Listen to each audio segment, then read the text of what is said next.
Good morning, good afternoon, good evening, and welcome, ladies and gentlemen, to another live broadcast of The Kev Baker Show, right here on Truth Frequency Radio, www.tfrlive.com.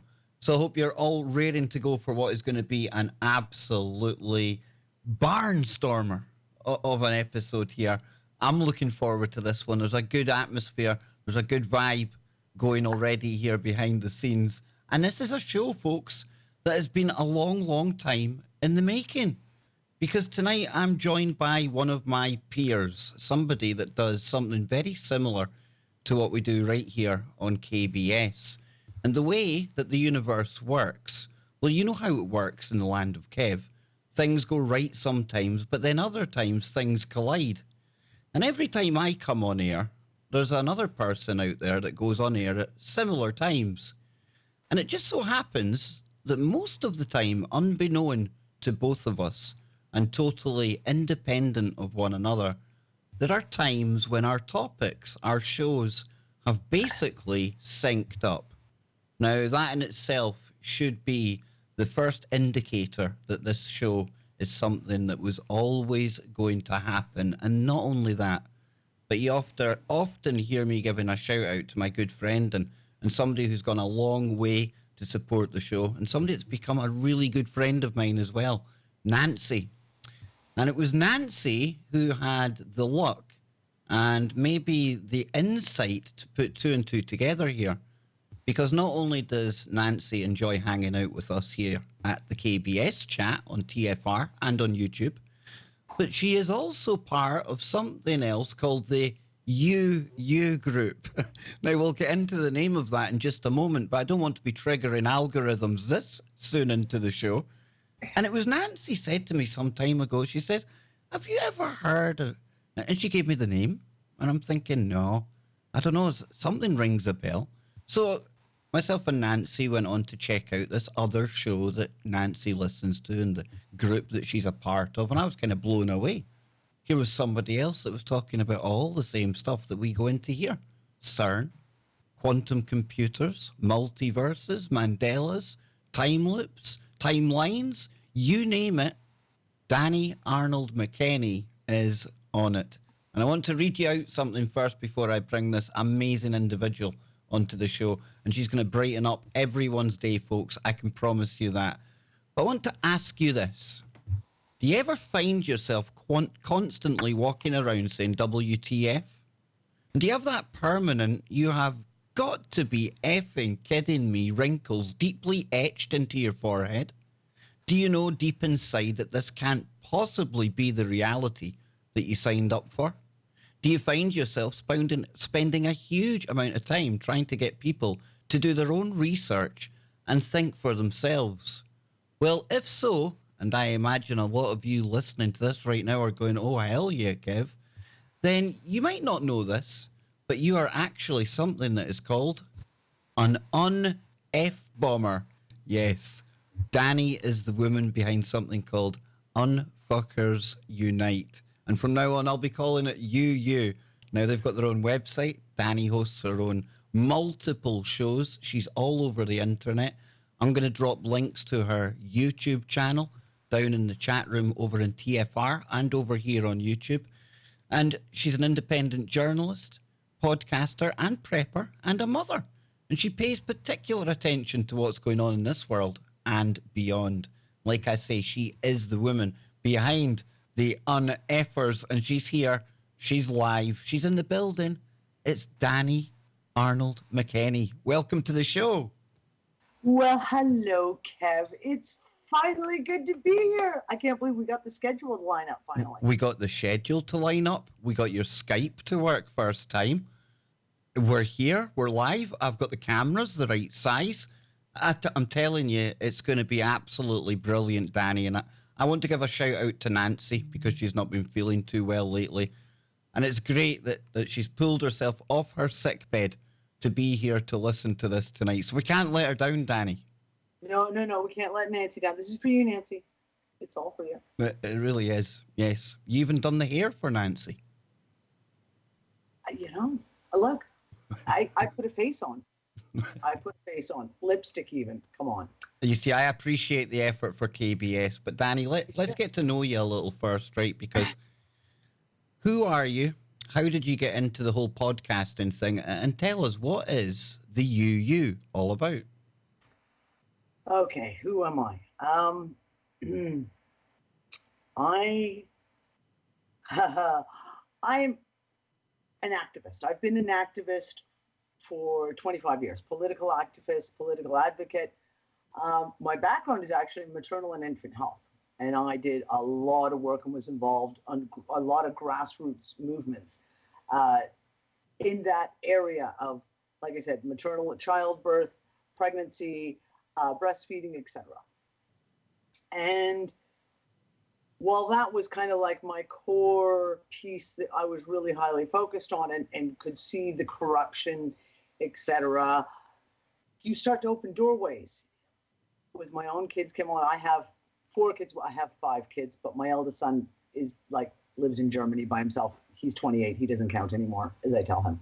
I have 4 kids at home who are homeschooled, and as a parent, you go through the whole looking at vaccines, looking at the education system. And as I began my really huge, massive research dive down to the rabbit holes, you start to realize that it's all interlinked. And I very, very quickly realized that all the stuff that I was seeing and what I perceived as a small sphere, so of maternal and infant health and the corruption within that industry that was going on, I realized it spread across the whole medical industry. And then from there, you start to reach out. And I got involved in around 2010. I started getting involved in more of the finance stuff. I started to step back from the maternal and infant stuff and going down into the rabbit holes of looking at finance. And I got involved with several groups. I ended up getting heavily involved in the Patriot movement in 2011, 12, 13. And went down a lot of the rabbit holes. We all ended up going to Nasara and the Dinar RV and all of that kind of stuff, which is, yeah, you just get caught up in that. We've all been there, Danny. Oh, Danny, there's many a rabbit hole that I wish they were a Mandela effect. I wish people would forget about these rabbit holes, but I've been there. And, I think we learn. We learned so much from them. Exactly. That was, to me, all of these different things that I got involved in. And I'm the type of person, when I get involved, I throw myself in 100%. Like there's no holds barred. If I'm going to get involved, I'm really going to give it my all, and I'm going to dig deep. As this stuff started turning out, though, like I said, your expansion of knowledge goes kaboom, and you realize it is everything. Literally everything you can see, hear, touch, almost taste has been corrupted to an extent that your brain wants to blow off. Like you're just like, this is insanity. And I started in 2012 doing some podcasts with a couple of groups, and they were much more into the kind of the woo-woo stuff. It was very new agey stuff. I was kind of dipping my toe into the new age stuff at that point.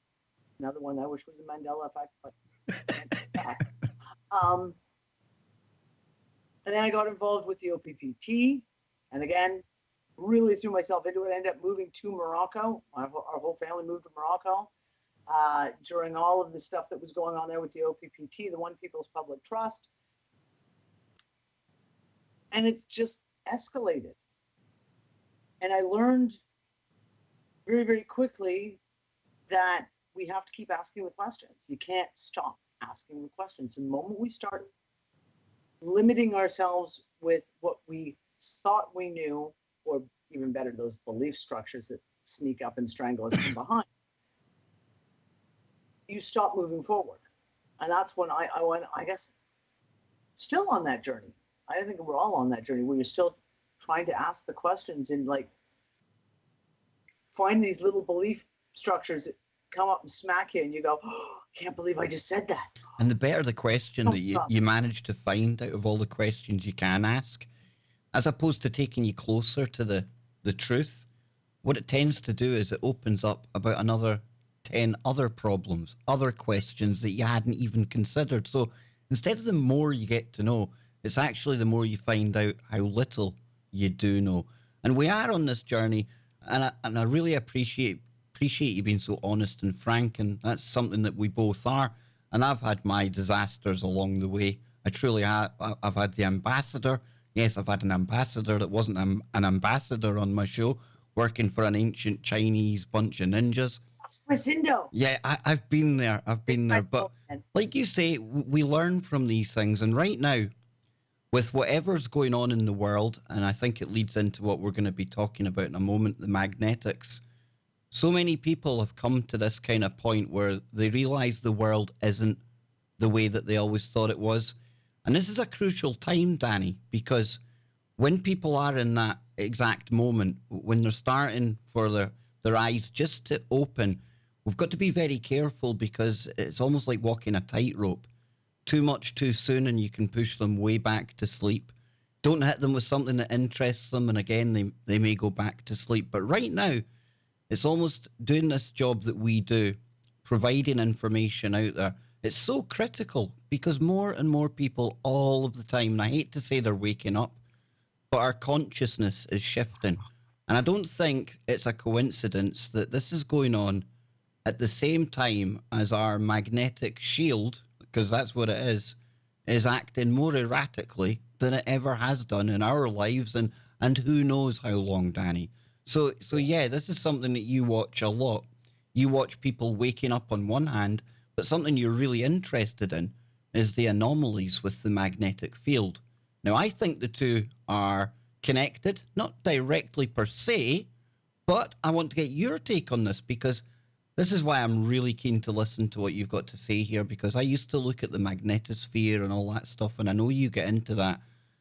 And listening to you today, this is nothing kind of new, these anomalies that are happening. And in the past year, it's really been picking up, right? But that's just the thing. So I started looking at the sun and the solar stuff in 2010, really? You start taking note of it, and then... Let me guess, were we both riding the Mayan 2012 wave at the time? Yes, we were. See? Yeah. See, we've been doing this a while, Dani. You got me. I was there too. I was there. It's another Mandela effect. Don't worry, it'll go away. I started researching it. And one of those things you realize is, like, you can take you can go to websites and listen to what other people have to say. But then you're taking the word and the interpretation from the other people. So it became very clear to me, I need to start learning this stuff myself. So I put myself on a crash course in solar-based astrophysics. And to be able to read the graphs, to be able to know solar minimums and solar maximums and CMEs, etc., solar winds. And I followed it along. I've always kind of kept my eye on the graphs, and then you have times where it's quiet, and so maybe for a month you don't really pay attention to what's going on, and then certain things will happen, the way you physically feel, etc. All of a sudden you're like, wow, I feel really, really off today. Oh, I'll go check the geomagnetics just to see. And if you're talking about, say, 2015 and earlier, you'd go, oh, look, yes, there's a geomagnetic storm on, and we've got like a G6 geomagnetic storm on. That's probably why I'm feeling so kind of off kilter. Because science knows that when we have geomagnetic storms, you have much higher instances of road rage, people having mental breakdowns, suicide attempts, also heart attacks, strokes, seizures, things like that. What I didn't realize until I started kind of really, it was in the last 2 years when things started going epically insane in the geomagnetics, that I started, okay, there's more to this than what the talking heads are saying, than what your NASA's and your NOAA's and all of those are talking about. There has to be more to this. And I went on this research binge of like, okay, so magnetic fields, how are they affecting us? And I learned that it's not just the geomagnetic storms that affect us. It's also when the geomagnetic fields drop, and they have the exact same effect, whether it's a G8 storm or the KP, which is the measurement of the field, drops to 0. The physiological effects, emotional, mental, and physical effects are exactly the same. And that's when I started going, oh, we have some really interesting shit happening right now. Oh, see, I said the S word. It's okay. We know that things are going to go wrong here. Before I broke my promise on the language. You've got a Scotsman on the show, which already it's a struggle for me not to swear every single time I speak. And you have colourful language, Dani, and I like that. I like that. The FCC not so happy. iHeartRadio probably not too happy, but we'll try and keep it to a minimum. And you're doing great so far because listen, if I'd had to put money on it 17 minutes in, I'd have thought you'd have done it a couple of times by now. I would have thought so. You're too, doing great. I'm trying. Listen, my YouTube channel got demonetized in 2016 due to my language. Oh. So, yeah, that was the excuse anyways. That was the excuse. So to bring everyone up to speed, I'm going to go on the assumption that everyone knows that we have a geomagnetic field around our planet that acts like our force field, the planetary force field. It kind of protects us from all the stuff that's coming from the sun, from our kind of galactic sun, as we're going to get into. All these cosmic rays, the solar wind stream, high density particles, etc. That's our geomagnetic field around the planet is what protects us.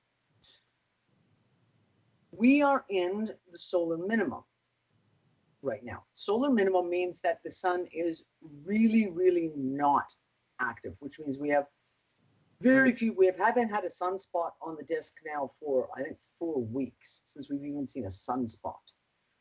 So you get almost no solar flares. CMEs come in occasionally if you have a filament that rips off, but it's the sun is pretty much asleep at the moment. It's kind of like it's dormant. When the sun does this, though, our magnetic fields tend to shrink as well. Everything that happens on the sun is reflected on our planet, when electrical and magnetic. Now, Dani, is your microphone close as it can be? Some people No, I can pull it closer. Yeah, thank you. Thank you so much. Spiral chair. Hold on. How's that? Is that better? That's definitely better. I can hear it better. You were fine for me. It was just some people out there, and I'm sorry to interrupt because this is getting really interesting here.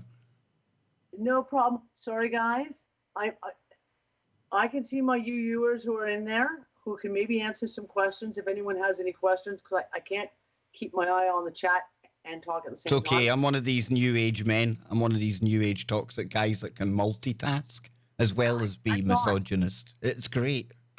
No, you're fine then. Yeah, I'm a dying breed, Dani. A dying breed, I tell you. So we're in the solar minimum. What is becoming apparent is that we are in the grand solar minimum. So it's not just like the normal solar minimum. This is like the solar minimum on steroids. We are watching the geomagnetic shields of our planet are getting weaker and weaker and weaker. So starting in about September of 2018, we started seeing some events coming in, energy blasts hitting the magnetopause, the magnetosphere, which is what we call that force field, if you will, that were unusual. Things were reacting and things just were not reacting the way you expected them. After years and years of reading the graphs, it just wasn't reacting the way we would normally expect it to. Well, Dani, I think that's really key what you hit on there. And I want to add to it because some people might not know who you are and they might say, well, you know, what do you even know what you're looking at? Graphs. And let me just say, anyone that spent approximately 10 years looking at any data source that's coming in, you know, over that period of time, you bet you're going to be starting to recognize things when they aren't quite right. In fact, you're going to be, in fact, you're going to be quite proficient. Think of the brain like the AI, machine learning on the data sets over and over and over again.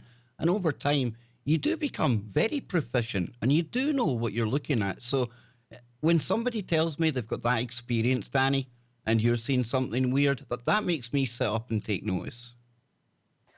And that's just it. I'm not an astrophysicist. So if someone wants to go into the really deep astrophysics of it all, I'm going to be like, look, now you're above my pay grade. But having watched all these various models and graphs, you get to know what is regular, what happens quite often, versus things that you've never seen before. Now, since January 2nd of this year, we have seen an unbelievable amount of things that we have never seen before on the graphs. Blasts coming in January, and it tossed me for a loop. And it was one of the things that really sent me way back down the rabbit hole again, going, okay, there has to be a trigger point in here. Every night between 11 and 1 o'clock in the morning, from January 2nd up until January 21st, I think, with the exception of 2 nights, we would have a massive blast come in, hit the magnetosphere, cause storms. Again, you're looking at live graphs, so you're just looking at lines on the table, right? But things that I've never seen before. And to be happening night after night after night at the same time, I'm like, okay, so we have to look at this. Is this a planetary alignment? Is this something where, the Earth is just rotating and it's just coming into a certain alignment with another body? So I really headed back down the rabbit hole of looking at Planet X again. Because some of the blasts that we see were directional. You could see the blasts weren't just going, here's the sun, here's the Earth. Put my hands in so you can see. And the blasts weren't just going from the sun to the Earth. You were seeing directions where the blasts were kind of coming upwards, which doesn't make sense if you're talking about mainstream astrophysics. Here's the Earth, here's the sun. Those are the only two interacting bodies. Why was there directions? Why were we seeing the energy waves being pushed up? Even me, who doesn't watch these things like you do, that makes no sense. No, it doesn't. Absolutely. And I tried to get answers. Like I can't. I sent emails to NASA. Yeah, I know. I was desperate. Hey, listen, they call me the NASA shill. I have people that work for NASA on the show. What can I say? You got to go to you get to know the enemy, Why? Say, look, can you tell me why this is doing this? Can you, what reason do, couldn't get a response. Never got a single response. But over the course of this year, we have seen crazy events in the geomagnetics. Blasting the magnetopause. We had one last month where we actually saw a blast come from the Earth towards the sun and blow open the magnetopause. I've never seen this before. Like, never, ever in 10 years of watching these graphs have I ever seen that happen. So when we have these anomalous readings, so I go all over the place and I'm looking at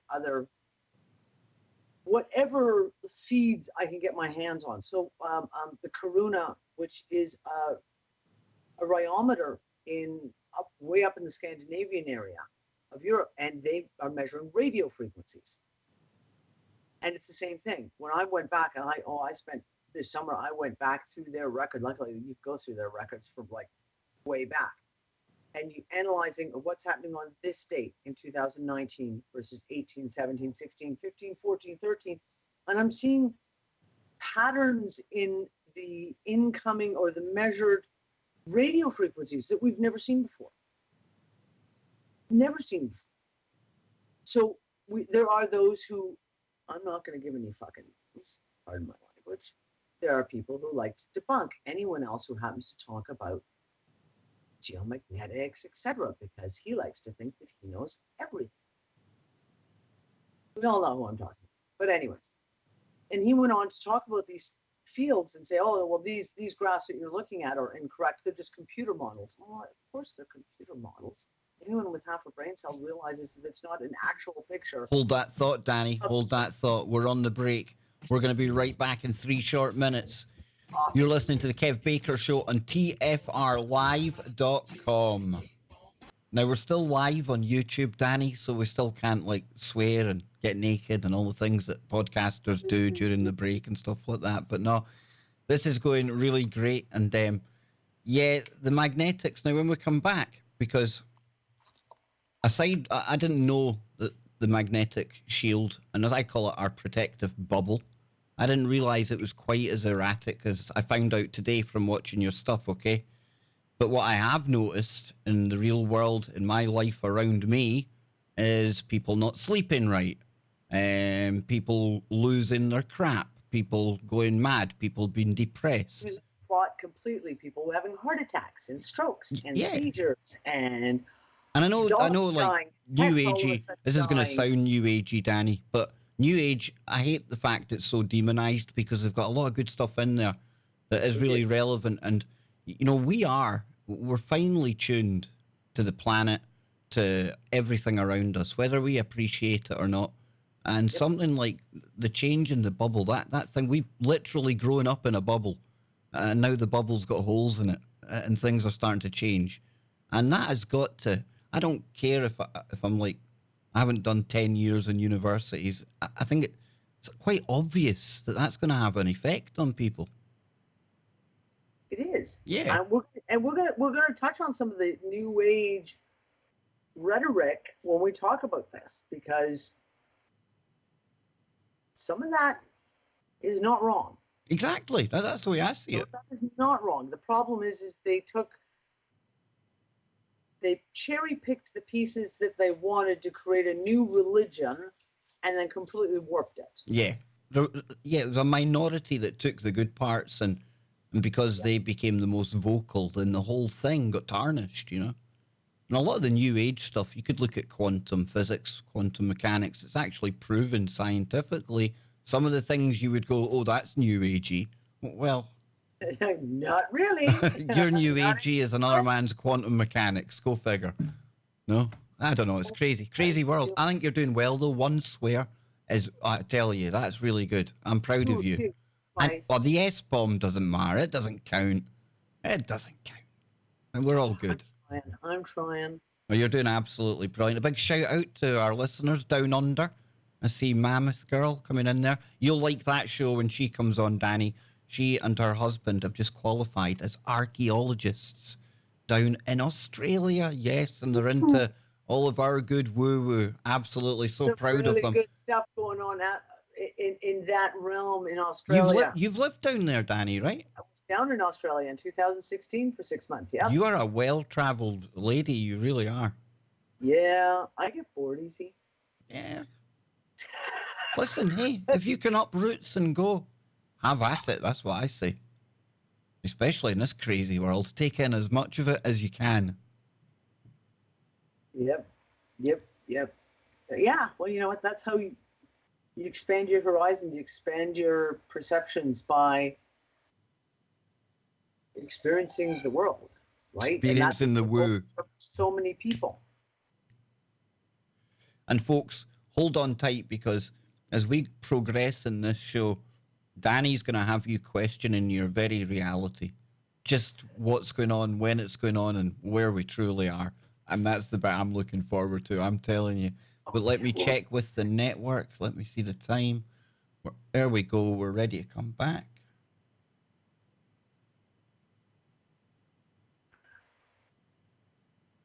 Welcome back, ladies and gentlemen. Dani Arnold-McKenny is my very special guest today, and we are getting into the magnetic mayhem that is having a knock-on effect on so many other things around you and potentially on you yourself, and we'll be getting into that. But Danny, before we go anywhere, let people know where they can listen to your show, where they can join the UU group and become part of something that I'm really glad Nancy introduced me to.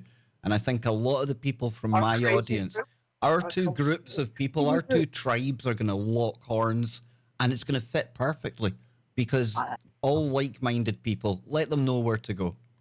So my main website is rts.earth.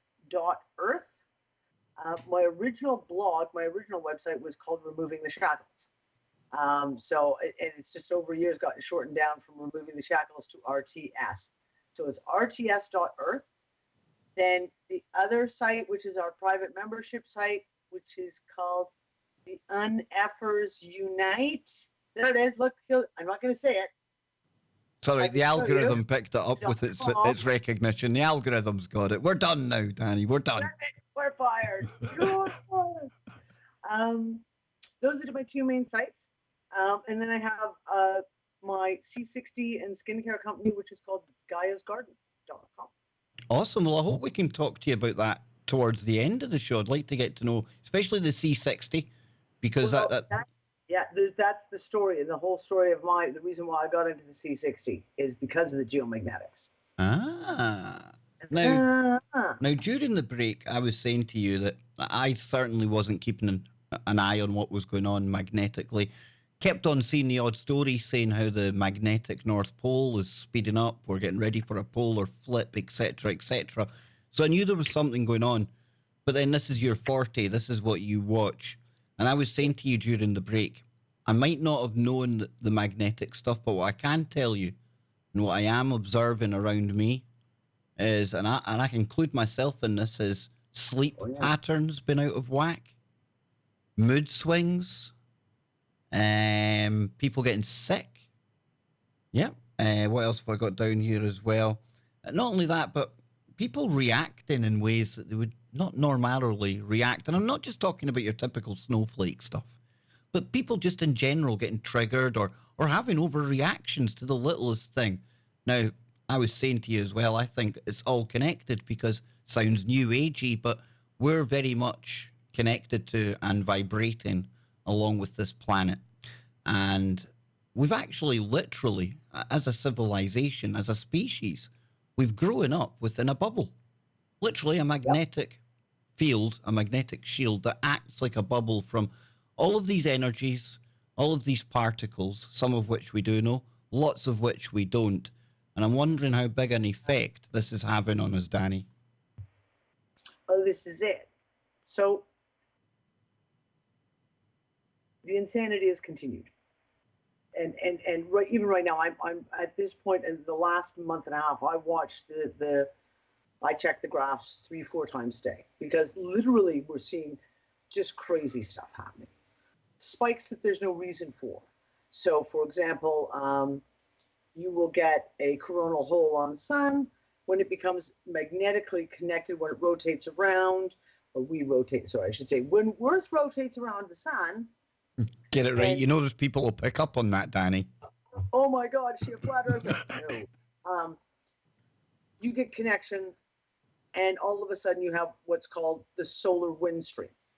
And the solar winds can get really, really fast and furious. We see solar wind streams come in. They can hit, at times, 1,500 kilometers a second coming in. These are full of charged particles that are coming from the sun. So like all this high energy beams of particles coming in, they hit the magnetosphere. You get that's where you get your northern lights, etc. Is when the geomagnetic storms happen from these hits. So the toss off is when we see these geomagnetic anomalies, we'll call them. People will automatically, oh well, there's a solar storm, and I'm like, yeah, there's no solar storm. There isn't a single sunspot anywhere on the sun at the moment. Oh, well, it must be a coronal hole. No, like right now, we have two coronal holes that are literally like pimples on the sun. They're so small. And Dani, if I may at this point, because it's relevant, you mentioned the grand solar minimum earlier on, and it was Nancy who was the first person who had mentioned that to me. Now, we know the 11-year sun cycle. Right. Is there a grand solar minimum cycle that we know of? How often do we usually experience this? That is something that's well argued over. I mean, literally, you have some people are talking about 400-year cycles. Some people are talking about 2,000-year cycles. Some people are talking about 2,600-year cycles. And oh, isn't that an interesting number that comes up again? 26,000 years. Because that number does come up quite often. Yeah, that's your precession of the equinox number, right? Exactly. So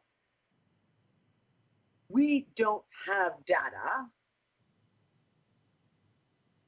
from computer screens that was saved from 400 years, 800 years, 1,000 years ago. So basically what we have is we have scientists, they go down and they take core samples. They take ice core samples. They take samples within the rock. And when they take these samples, they can tell things about magnetic poles shifting. They can tell things about when there's been hard freezes, when there's been ice ages, when we've had global warming issues, etc. The problem is that if you're not the scientist there taking the readings, you have to rely on them to interpret it. So therefore, we can, when it comes to the grand solar minimum stuff, all I can say is I don't know what the cycle is. Okay.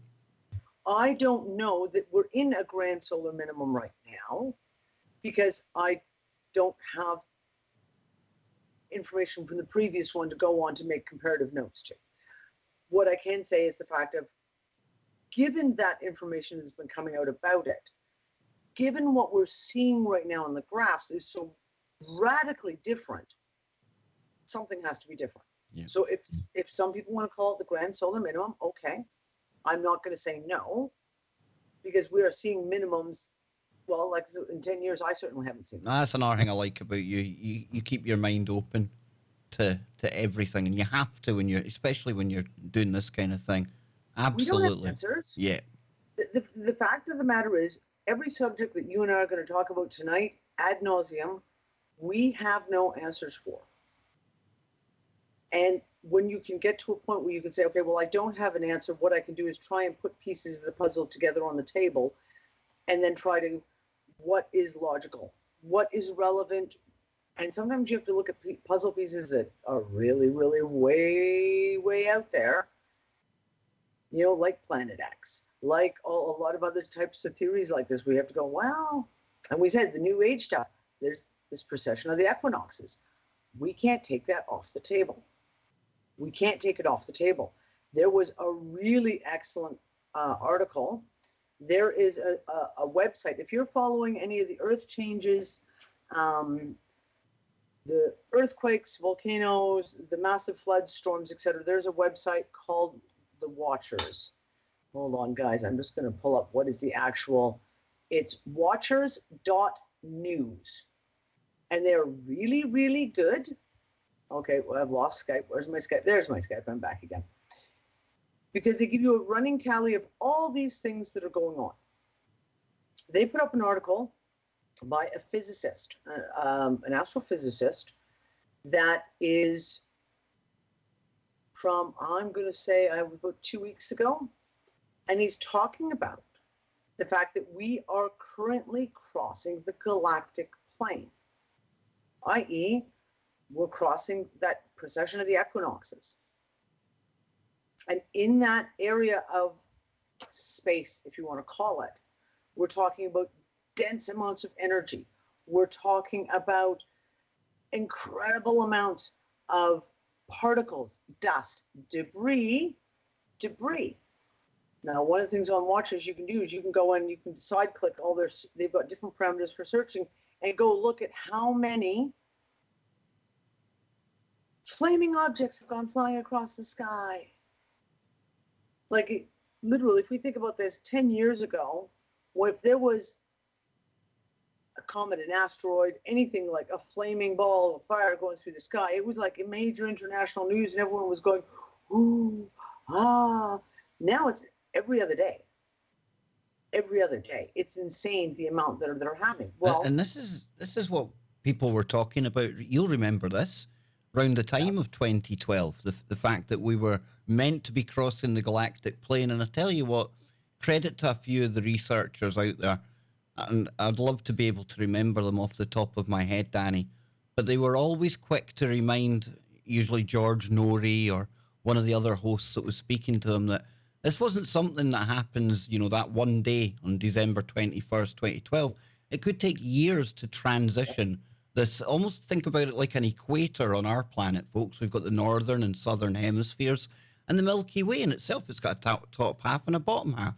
And we're literally receiving energies, particles, and who knows what else that is spewing out laterally from that massive black hole, if it's even a black hole at the center of our own Milky Way.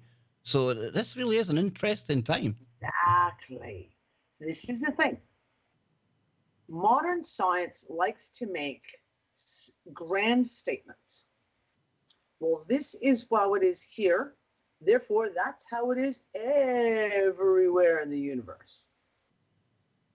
How do they know? How do they know what particles are out on the other side of the galaxy? They can't know because they're working within a very, very strict model based on theories. This is a big one. Remember, gravity is a theory. Mass is a theory. All of these pieces that they call like the law of gravity, etc., they're not actually proven. They've never been proven. And when you realize that the vast majority of what they call astrophysics, their mainstream explanations for things are based on theories. And then what they have to do is when they discover something new, they can't break the model. They have to make their new information fit into the existing model, which is where you get all the crazy, which is where you come across things like dark matter. They can't find it. Never even found it. Not even a speck of it. But the only way they could make sense of their mathematics, their science, was there must be this thing called dark matter, and it must be out there. Well, okay, so we have this thing called dark matter, which they can't prove. And I laughed my ass off 2 weeks ago. Because I follow all the science journals, I get all the. I'm subscribed to them also. Every day I get piles of emails from all the major developments, especially in astrophysics. They found 6 galaxies that contain no dark matter, which is impossible because it would go against the rules of physics. My husband and I laughed to the point my face hurt. Of like, wait. You found galaxies that don't contain dark matter, but you can't even find dark matter in your own galaxy. You can't even prove that it exists in this galaxy, but you're now saying you found 6 galaxies that don't contain dark matter. How would you know, number one, when you can't even find it here? And number two, now you're saying, oh, well, it breaks all the laws of physics. You see, Dani, you see that they're wrong. Well, they say that it acts differently because the galaxy that they've observed, these galaxies, they don't adhere to this stringent set of rules that you're talking about here, this framework. That they say that because they're acting a bit different and they're not forming into the typical spirals and there's stars shooting out and it's not been held together, something that led to the discovery of dark energy and dark matter, then this is given kind of the new debate. But encouragingly enough, I had Dr. Brian Keating on the show just recently, and he's the character that was down at the South Pole. I'm trying to find the show here. There he is there. Yeah, and he was telling me towards the end of the show, he actually was explaining to me, and Brendan Drackler's another astrophysicist I bring on, and the two of them, and I was blown away by this, but they both started speaking about how scientists now, when they're sitting having cups of coffee or maybe blasting a joint somewhere here or there, they're realistically talking about this dark energy problem, because in the halls of science, they know that there's a real issue here. And to hear, especially Dr. Brian Keating, somebody who came that close to the Nobel Prize, talking about them needing to think of something different. We often think scientists are very closed-minded, but in reality, some of them, they're asking the questions like we are. Well, you know what? I talked about this on the Unfuck It discussion. That doesn't count because it's the name of our show. That doesn't count. That's the name of my show. That's the name of my show on Wednesday nights. was either this, I think it was last week, and we talked about, there was a brilliant article, this guy, and he's actually talking about vaccines. And he's a doctor. The guy's got 4 degrees from MIT. It's a brilliant video, and I'll try and remember to send you the link, Kev. And he's explaining why the science doesn't work. He's explaining the problems in the vaccine science. But what he does explain beyond the question of vaccines and beyond big pharma is how getting yourself published works when you're a scientist. He talked about being tenured. He talked about how the fact is, if you want to achieve something, the only way you will get your work seen and accepted is if it agrees with the work of, say, the big shots who are in charge of the paper, the journal, the university. If you question what it is that they have espoused, then all of a sudden you don't get the recognition, you don't get any farther.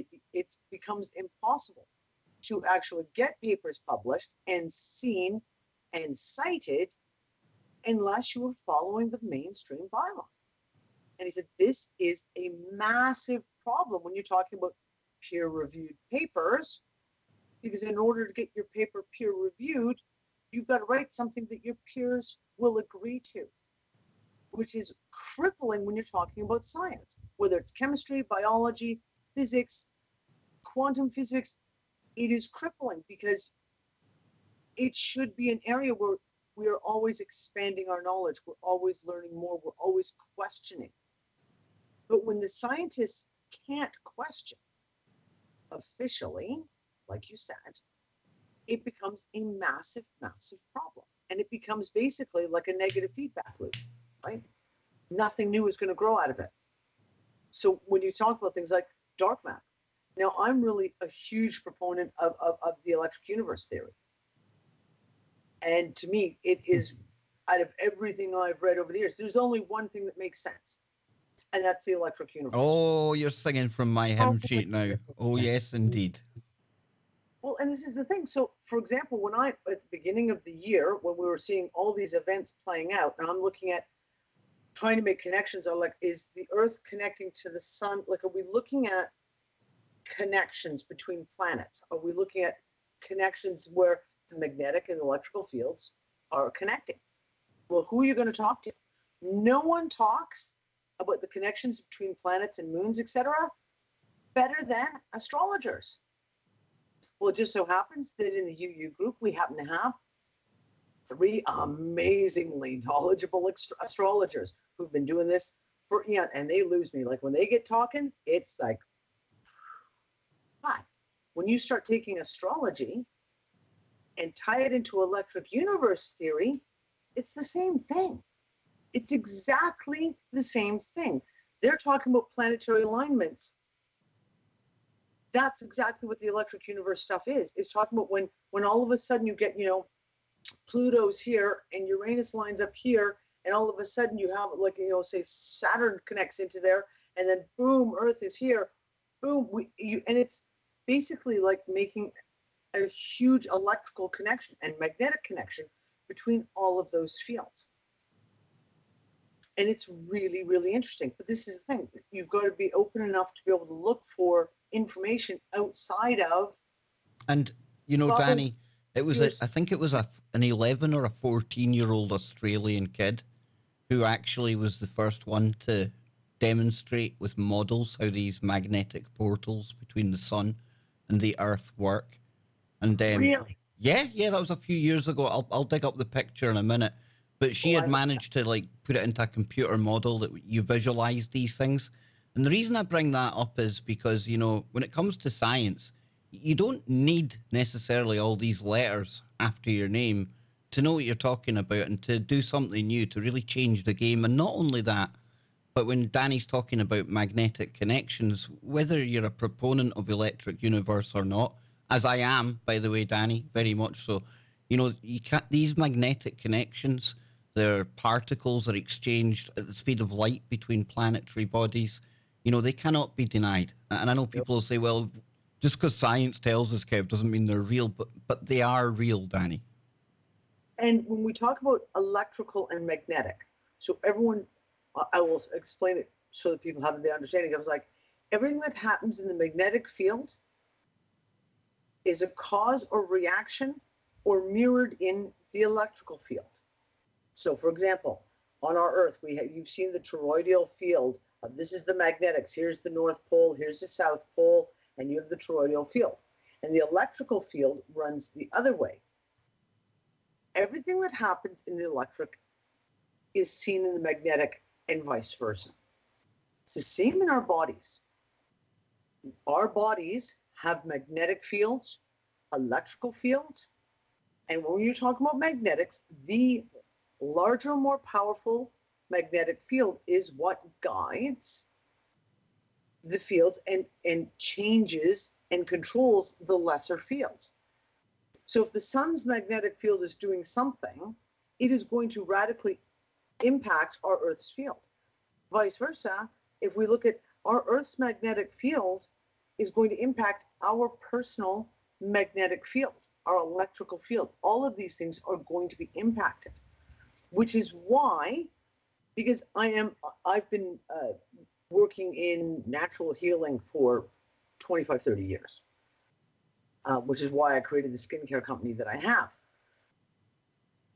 When I realized the magnetic fields, the effects, when we start talking about the global magnetic fields and how they're going to affect us physically, it's a very important thing to be aware of, which is what really sent me on this, especially this last year, of searching for every bit of information I can.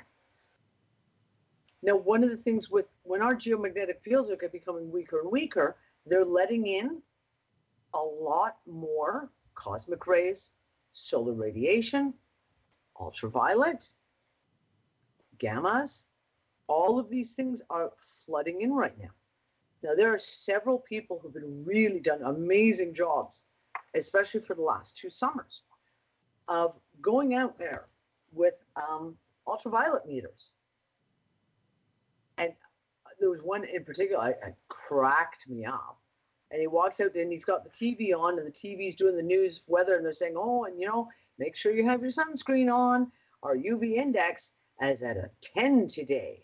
And he walked outside, and that meter was showing 45.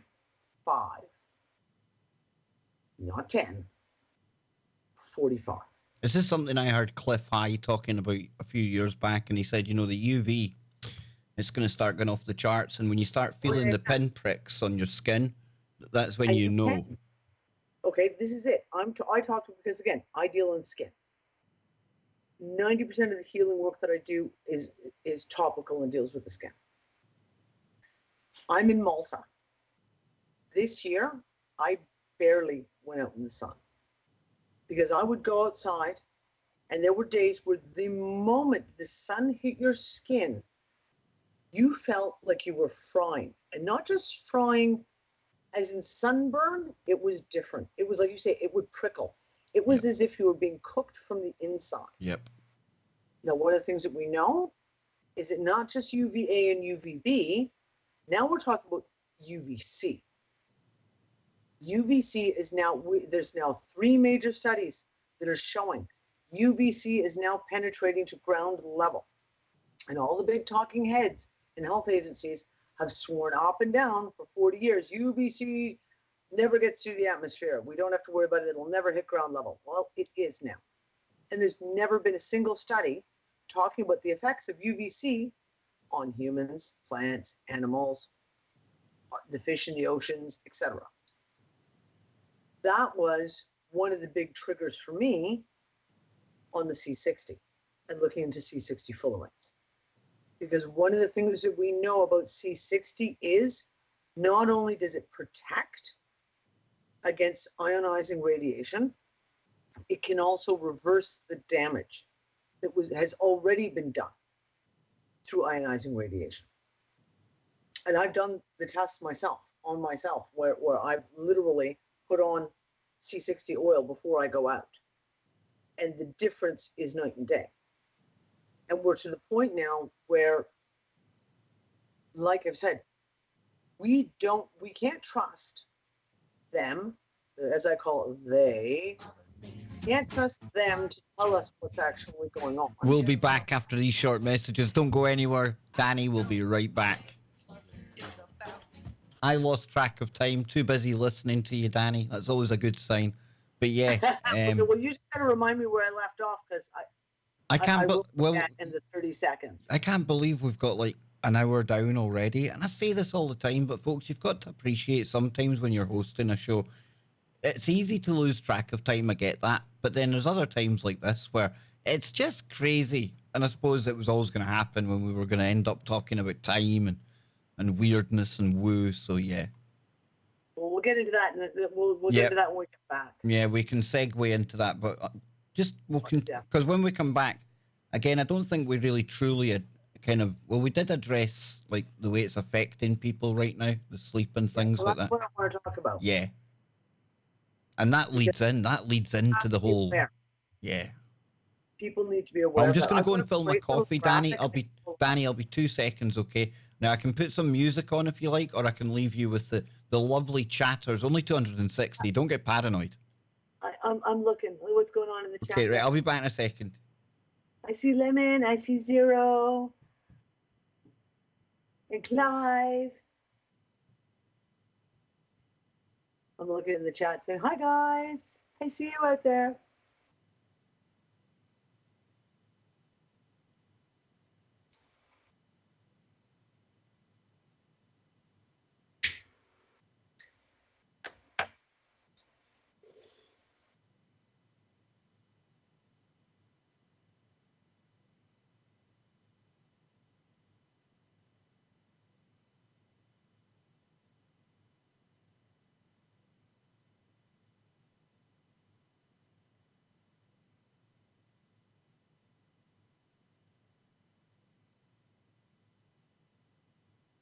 Hey, Star. I see Star there. I'm trying to. I can see all kinds of names that I know out there in the live chat.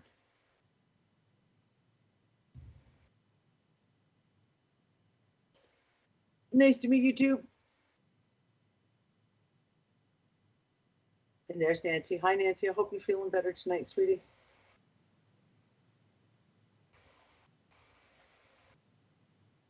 And we're gonna drag. Kev doesn't know yet. We're gonna drag him up onto the Unfuck It discussion for sure. Definitely.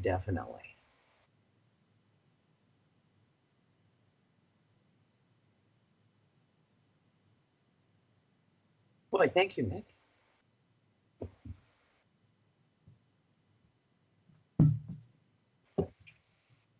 Lots of coffee. Oh, I'm almost down. Andrea, I've only got. You see, Danny, it feels like I've known you for years. I would never normally leave a new guest unattended like that. But thank you so much for letting me go and get that. Because you don't want to see me when I don't have my coffee. I'm like Captain Caveman. I'm down to half a cup. Oh. I'm like no. You see, that's it. You know, a true coffee lover. A true coffee lover. It doesn't matter how optimistic you are. It's always the half empty cup of coffee. It's never half full. It's running out. It's on its way down, you know. You've taken 2 sips and it's like, oh, I'm almost out. Yep, now we're almost there. Just getting ready to come back. And for everyone out there listening, I will be live straight after today's show with Joe Joseph. And I will set up another stream. I'll simulcast with Joe. But don't worry about that. That's another hour away yet. We've got an hour to go with Danny. And we're going to really get into some of the even better stuff now. Hold on tight, folks. This is going to get good. Oh, yes. Oh, yes, indeed. And I just said we're going to get you on to the Unfuck It discussion. Oh, yeah. We have to. Does that mean I can go, like, uncut then? I can, like, use the colourful language? You can let it all hang out, dude. Oh, don't tell me that now. Here we go. We're going back to the network. Here we go. Hour number 2 is upon us today, and Dani Arnold-McKenny is my very special guest. Now, let people know when they can hear your show, Dani, before we get back into it. Regularly, we go live every Wednesday night. That is our one absolute schedule show, is every Wednesday night at 10 p.m. Central European, which is 4 p.m. Oh, we're going to daylight savings time. That's going to screw us all. See, it just confuses things. That I pesky know, globe. as we change next week in Europe here, so we're really going to be screwed. 4 p.m. Eastern Standard. It's 6 hours behind me for Eastern. That's every Wednesday night.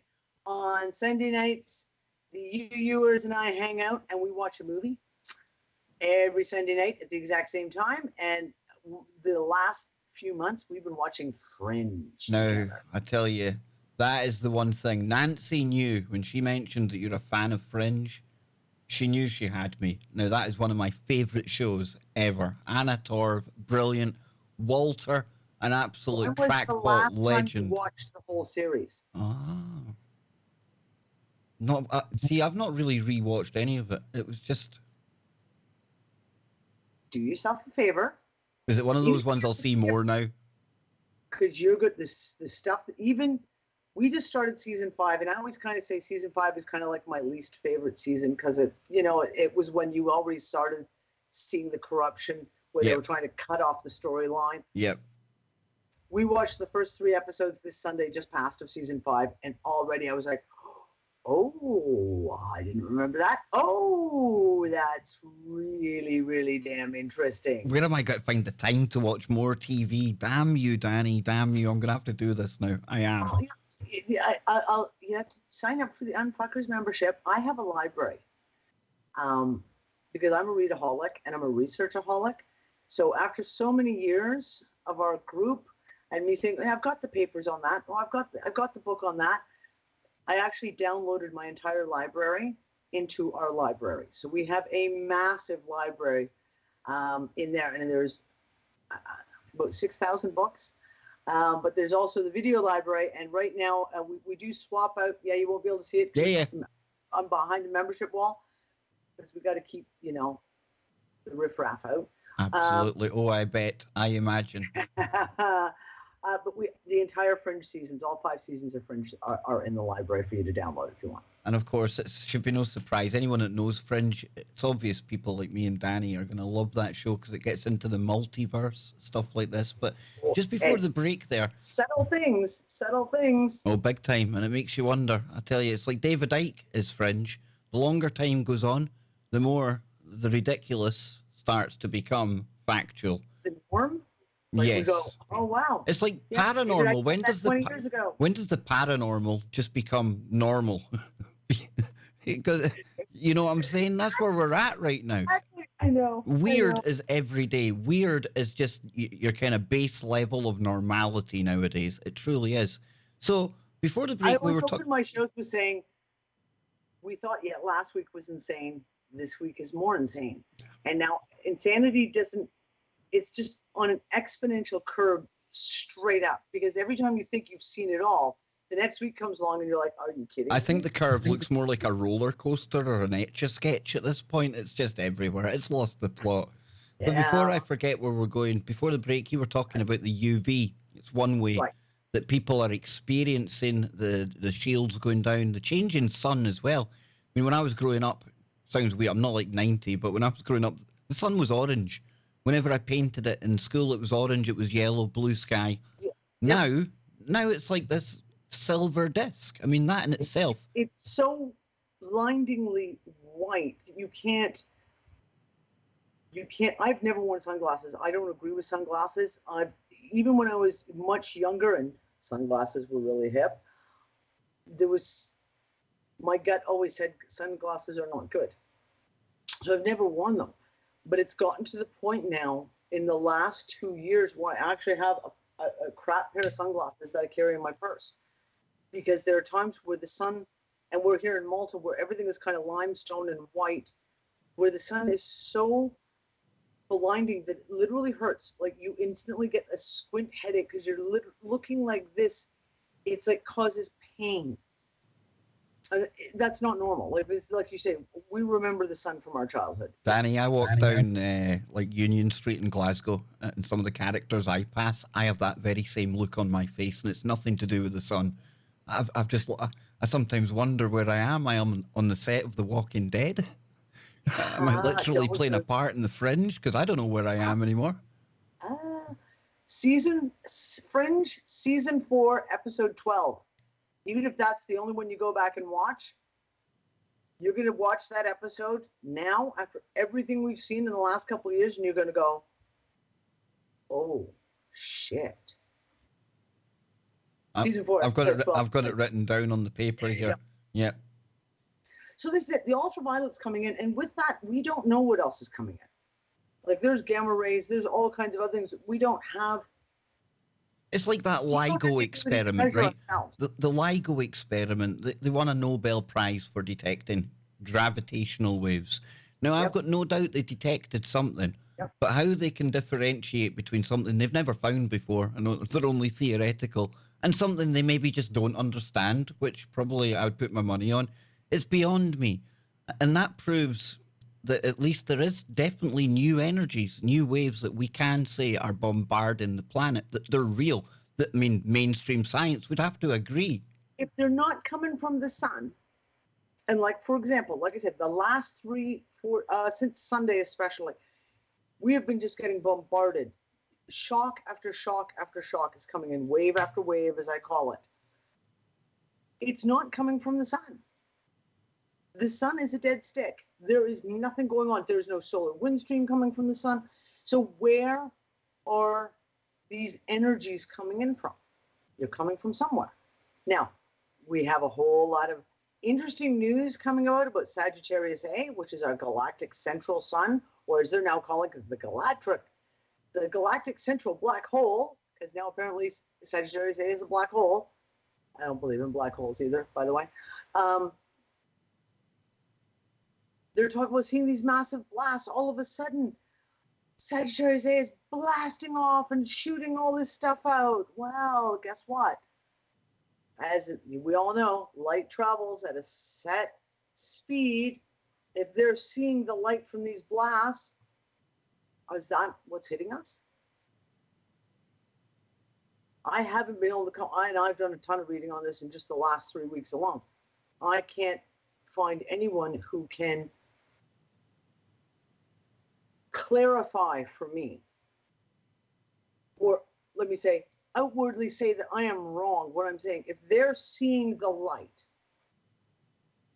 does that not mean that the shock wave could literally be right behind it?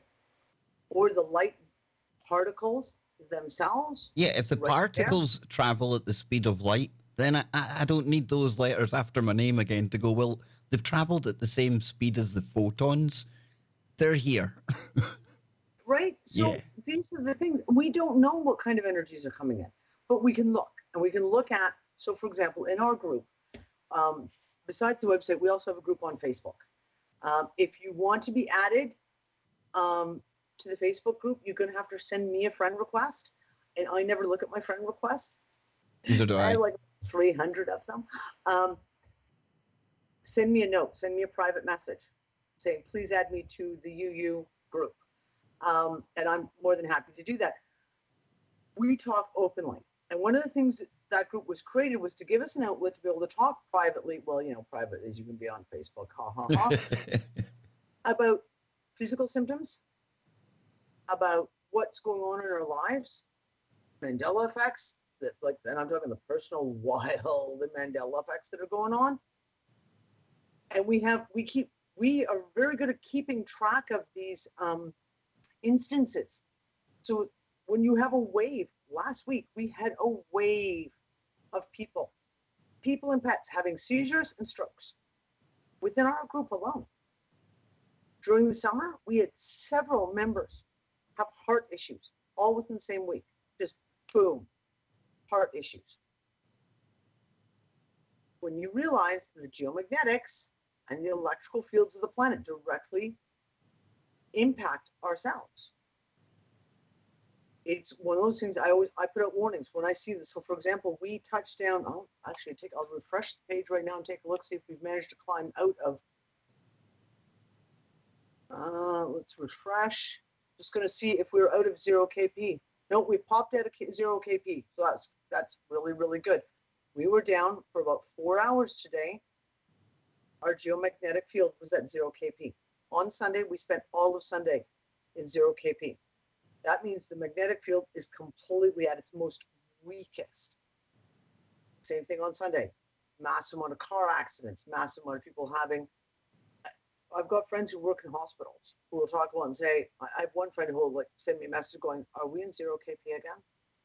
And because she works in an emergency ward in Canada, and she sees all of a sudden a stream of patients coming with heart attacks or heart issues or strokes or seizures out of the blue. And not just us, but our pets as well. Like it's affecting our animals as well. You can imagine they're just as linked to these magnetic and electrical fields as we are, right? So for me, it's an awareness thing. If you are aware that there's certain anomalies going on in the geomagnetic field, then you can take a little more care of yourself and watch your family members.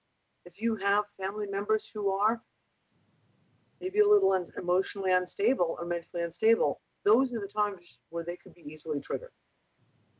And we can keep an eye on them and make sure that they're okay and that they're being looked after, right? People in the chat room talking about palpitations, stuff like Heart that. palpitations is a big one. I hit one literally. It's what made me go look for it. I literally was sitting here at my desk doing jack shit. And all of a sudden, I started feeling my heart do this. And I was like, oh, it's been a while since I felt that. Go look, boom, we're in zero KP. Like, well, we have a big electrical storm coming in. As you may hear the thunder rumbling over And my we ourselves are electromagnetic beings. Exactly. That's the thing, yeah. Exactly.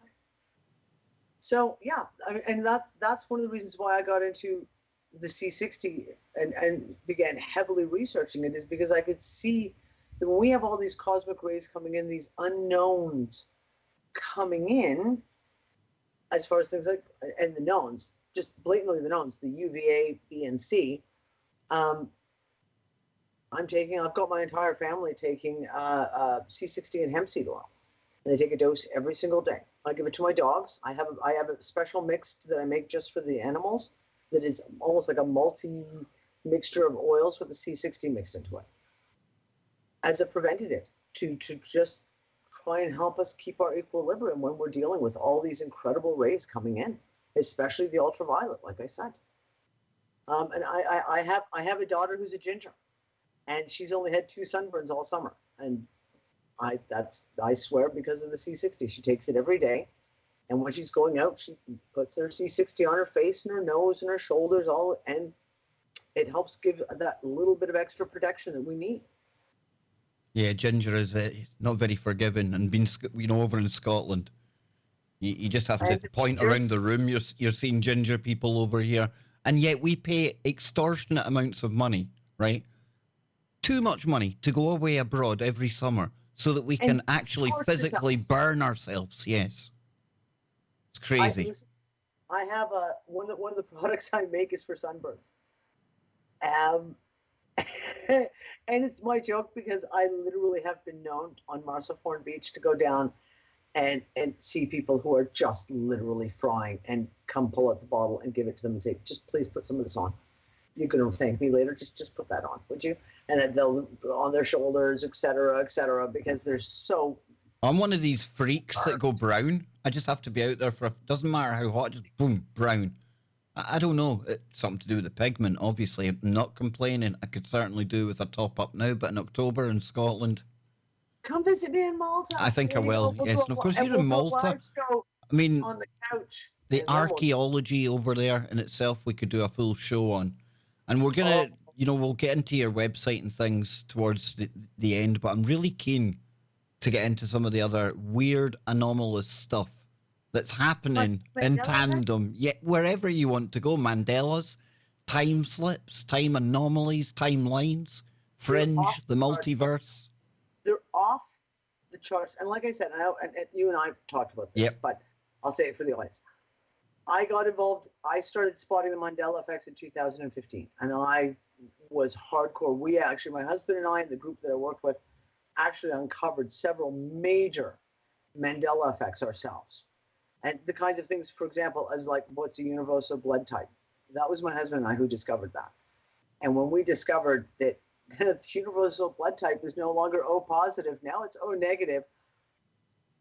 I'm Canadian military medic, and my husband went to university in biology for marine biology. If there's one thing that I know, is that O positive is a universal blood type.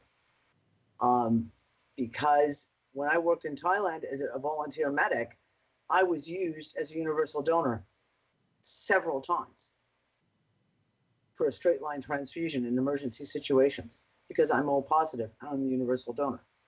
All of a sudden, 2015 comes along and it's like, no, O positive is not the universal donor. O negative is. And my husband and I literally lost the plot completely. Well, see, this is why I had to stop looking at Mandela Effects, because it makes my head short out. Neural pathways that were once there, and they're already struggling, Danny, okay? But they give up on me. They're like, ah, Baker, no more. Yeah. And that's it. So for me, like I say, logos changing, lines in movies changing, famous quotes, I just don't care. That's like candy floss. It really, really is.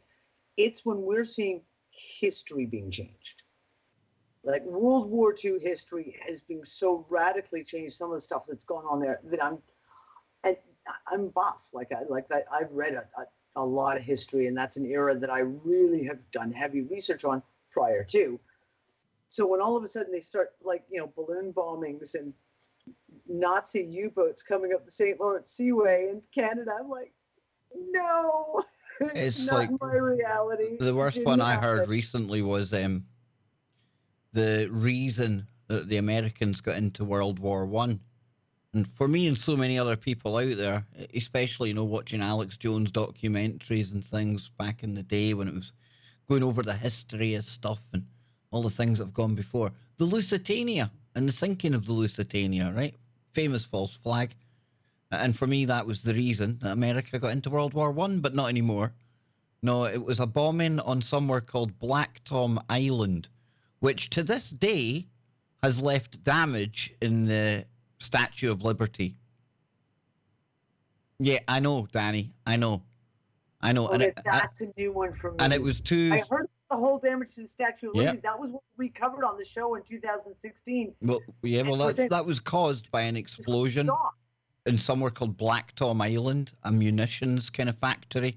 And this explosion was so big that it was felt in, I'm sure it was Philadelphia, but it registered so much on the Richter scale as well. And I've never heard of it in my life. No. But you were saying these are these changes. These are big ones, but there's also the personal ones as well. And that's what I was just going to say is, in 2015, it was all about Berenstain Bears and Luke, I'm your father, or Sex in the City and blah, blah, blah. 2016, we saw the biblical ones come out, and that was pretty earth-shaking and some of the historical changes. And through this, you had the odd little piece of what we would call a personal, I call them the WTF effects personally. When they start affecting your personal life, it's no longer the Mandela effect, it's the WTF effect. But in the last 2 years, the stuff that's happening in people's personal lives is insane. And in the last 6 months, it's reached epic proportions to the point, like my whole household now, it's almost like, like you just said about how insanity becomes completely normal. In our household, things happen and we all just go, yeah, it's a Mandela effect, and just go on with your day. You see, the weird becomes the normal, Danny. This is what I'm talking about. We live on the smaller island of Malta. We live on the small island of Gozo, and we're right on the seaside. And our house is pretty much right at the side of a hill that goes straight up out of the sea. We're driving in. This was in, I think, June of this year. We were driving into the village from the center of the island, driving into the village. It's very hilly, so you come over a hill. And you know what it's like? You're just staring out through the dash and just looking out at the sea as we're coming over. And all of a sudden, my husband and I both at the same time look and go, where did those trees come from?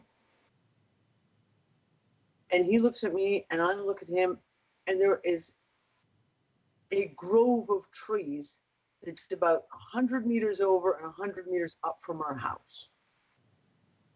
And it's not a little grove. It's not like, and like I said, it's olive trees.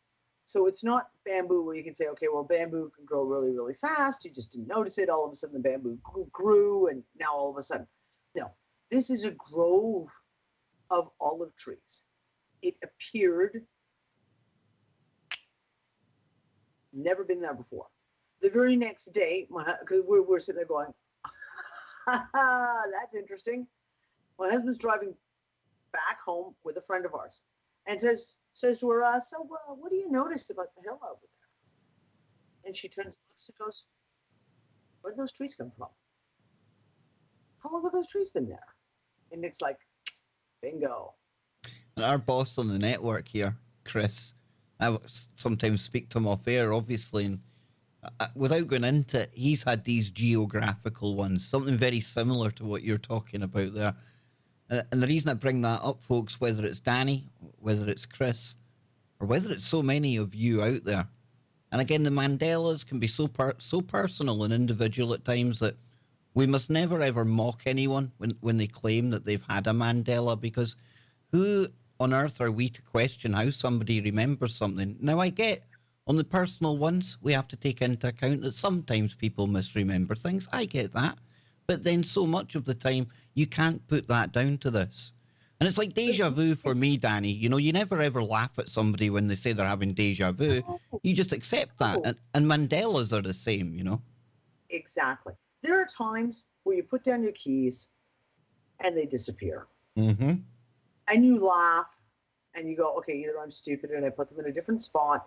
And sometimes you search for them for 2 days and then they appear in the exact same spot.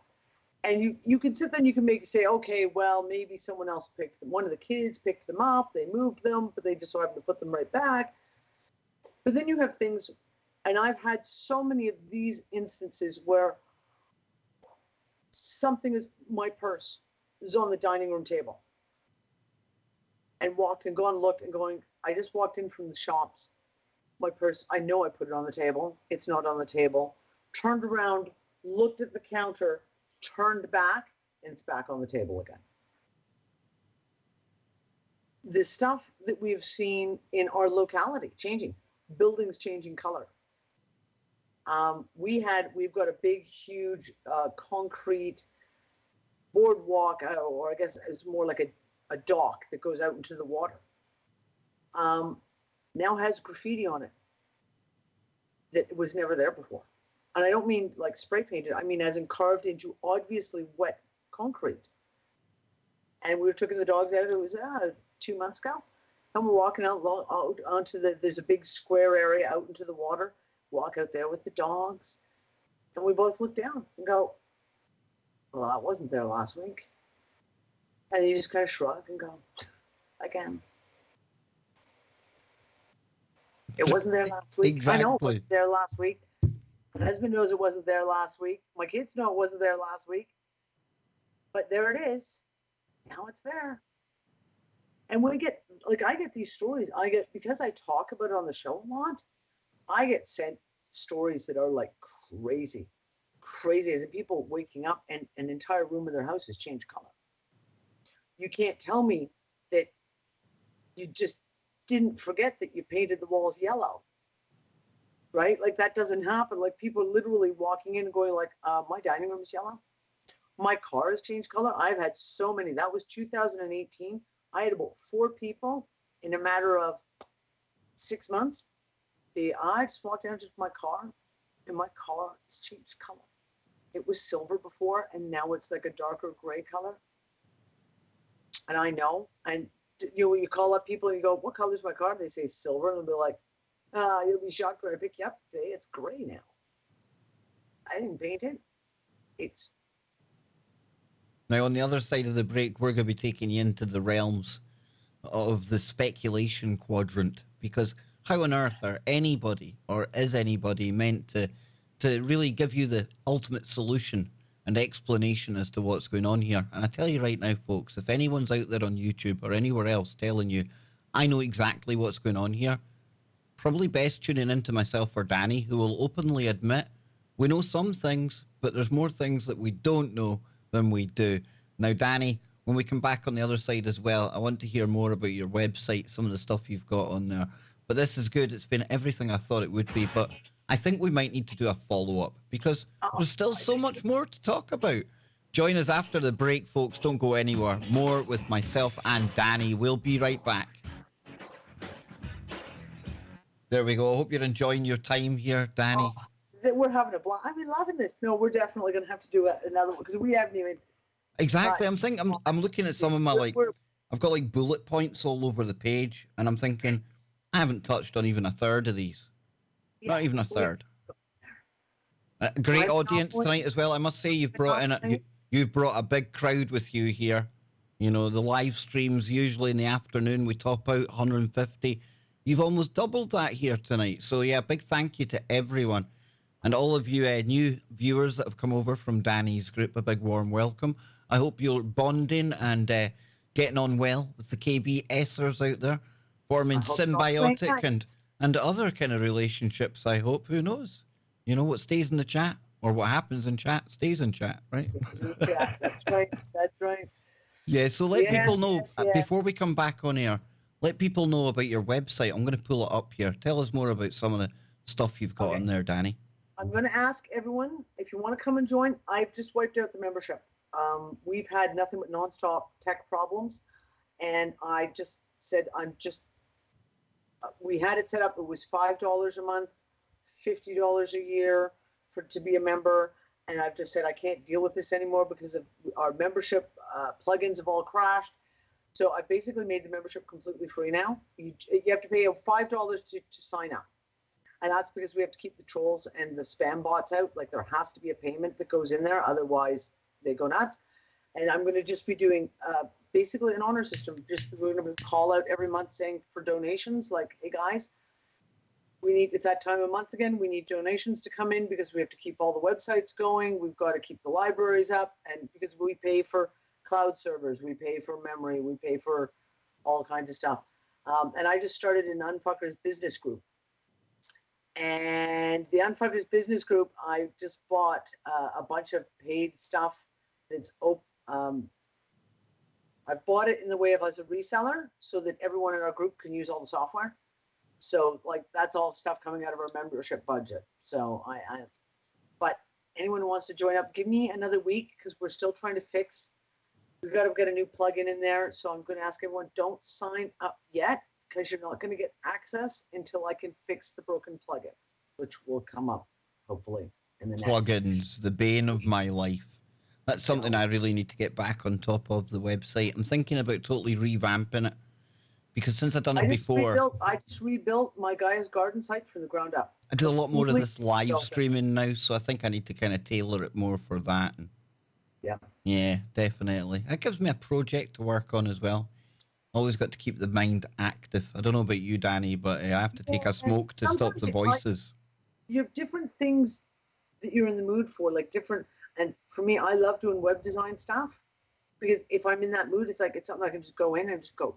I love doing Photoshop. Yeah, I could sit with Photoshop all day. Make it all nice and set it how I want and learn something new about a new plugin. That's like, ooh, I learned something new today. Well, Queen Goddess says she's going to check out some of your oils. I know that's something you're really well versed in as well. The whole kind of essential oils, stuff like that. You see, Dani? I've been an aromatherapist for over 25 years now. We're definitely going to have to do more together. I'll come to your joint. You come to my joint. We all unite. We're all happier, you see? Exactly. We grow the UU group. We grow the KBS family. Everyone's happy. The soul family gets extended. That's it. Nice. Now I'm going full new agey. Now I'm going full new age.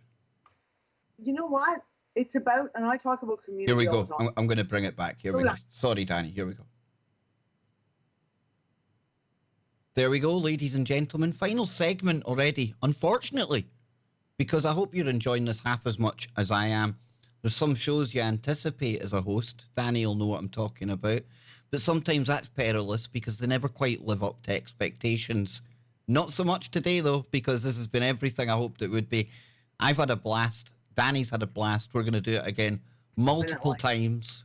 We're talking about shows, folks. Get your minds out the gutter. We're not like that here. Yeah. Come on, guys. Come on. Exactly. I know that they're terrible. I It's my heard you own start. fault, Danny. It's my own fault. I bring in the more risky stories of the day on the safe stream. So I'm So do really. I, darling. So do I. Trust me. You've got to. When there's people sleeping with traffic cones, I think you have to talk about it. What is wrong with the world? When did that even Wake become up, a thing? So we were talking before the break about the Mandelas. And of course, for anyone out there, Mandela Effects, it's where things aren't quite the way that you remembered them to be. And we know all the infamous ones, the Bernstein bears, that kind of thing. But I was blown away, as you were, in the last couple of months by a CEO of a company coming out. And his name was, Chris Anatra. Now, I approached him to come on the show because he has a data company. It's logistics, it's delivering things. And he was starting to notice what he found out was Mandela Effects. Now, you run a business, and you can totally talk to the kind of things that Chris was picking up on. Oh, and it's funny because Chris and I have actually played email tag back and forth since he put his first video up, because I contacted him immediately and was like, oh, we have to talk. I started having issues with my business website. We're same thing. Like we're you've set an inventories up, and then you'd go back a week, 2 weeks, 3 weeks later, and like they wouldn't be right. Or I would change a notice that's on the site.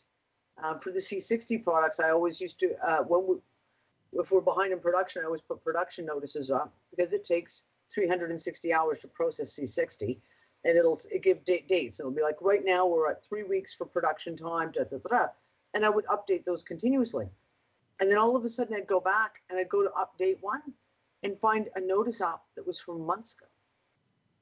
Or I go, just made a line of product, know that I have entered the inventory, know exactly the number of bottles that I put in inventory, and go back because someone will email me and say, oh, I saw that you're out of stock on this. Do you know when you'll have it? And I'm like, no. I just made some last week. It's fully stocked up. Oh, well, the site says none. What? Go in, look, and sure enough, the inventory says -4. And I was losing one of my good friends who I talk to all the time. I'd be like on with Anne going, it did it again.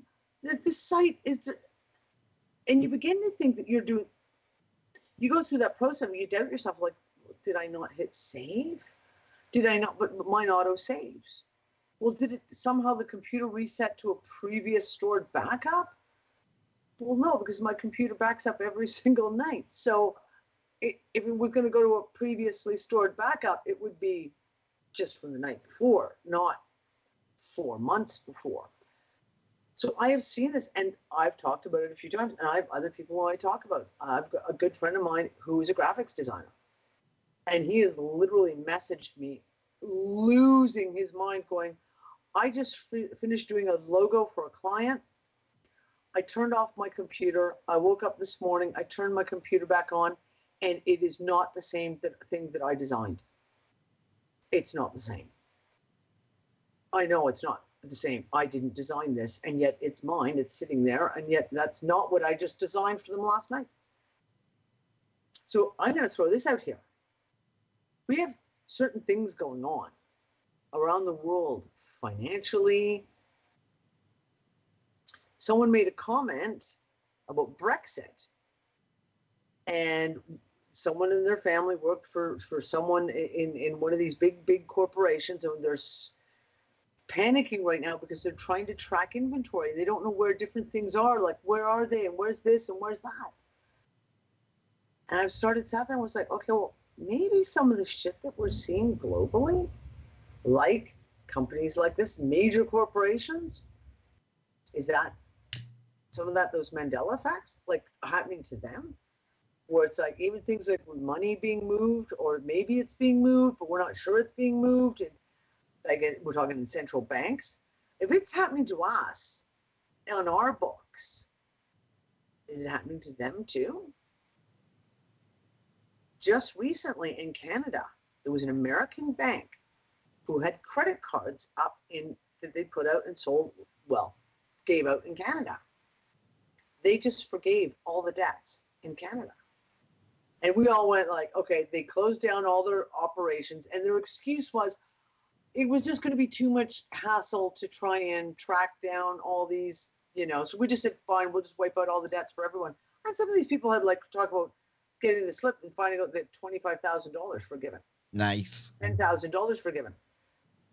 But what if it was like a Mandela effect, where all of a sudden those records just disappeared, and the company had no choice? Yeah, you see, this All is of a sudden they had no choice. They're like, we don't have any. I don't think anyone's immune from this. I really don't, because I think So. it's something to do with the fabric of reality itself. Mm. And I know people, myself included, in the past, we've pointed at places like CERN, and the guy sitting there with his Bond 1 and Mandela 0. I've been there.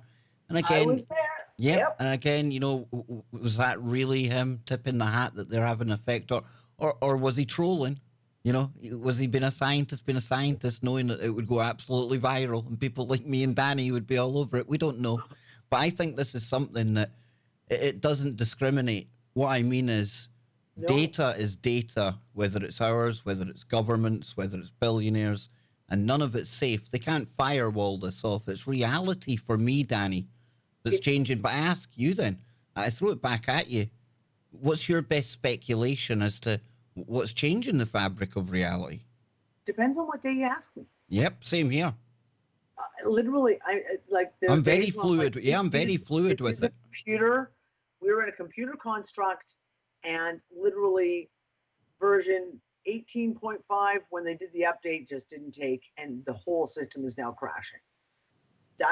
There's other times where it's like, okay, well, are we talking about it's like timelines, and that's where your fringe stuff comes in, right? Yeah. Where like the timelines, and that's why I said go watch season 4, episode 12, because it's talking about when the timelines touch, those two universes touched. People started walking around like zombies.